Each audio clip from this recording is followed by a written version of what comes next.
you want to slap somebody. Here we go. Welcome to Cooking with Granny and Mama Soul Kitchen. Today we are making Granny's favorite banana pudding, everybody. Okay, so it's not really all just banana pudding. It's a concept of using the same thing as a banana pudding.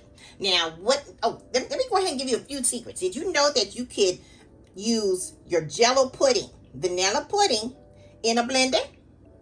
Oh, wow, grandmother, really? Yes, so you don't have to pull out those little egg beaters and all that stuff, put the machine and plug it all up and put the little beaters and all that. You guys just pour your 6 cups of milk into the blender, and then you go ahead and push into your 2 boxes of vanilla pudding on top of that, and then you blend it. Simple as that? Simple as that. Just one thing to clean out. Isn't that wonderful, everybody? Yes, thank you very much. Thank you for the applause. But, grandmother, well, I'm just serious. I mean, you got to think about different ways of hacking things and making things easier for the kitchen. The kitchen can become a whole dreadful thing because you have to all this prepping and all this stuff to make you be tore up and worn out. I know, I hate that. And then you have to clean up afterwards. So on top of that, make it easier for you. So this is Granny's hack. You put your 2 boxes of Jello pudding inside of the 6 cups of milk. And I had the big boxes of Jello pudding, okay? Now, I went on and blended for like about a minute and a half. It didn't even take long because it has to be cold milk.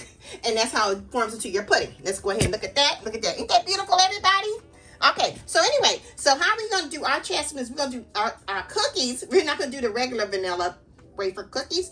Our family's kind of burned out from the old-fashioned way, so we went on to kick it up a notch. Now we do chestnuts, butter cookies. Yes, you guys, look at that. They got nice little spring sections in there. Isn't that beautiful?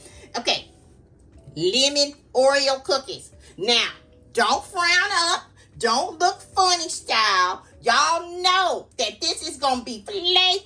Okay, this is what I'm talking about. Grandmother, I've never heard of lemon cookies and chestnut cookies. I like the chestnut cookies now. Well, I know that. But your husband likes the lemon Oreo. So I'm going to show you guys the tricks of how to do that and how we're going to come out with perfection for everybody to be happy. Especially on munching night, on Friday night movie night. Okay, let's go ahead. All right, so you guys hit that like, share, and subscribe button below.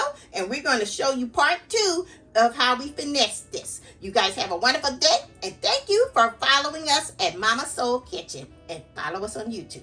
Have a nice day, everybody. Bye.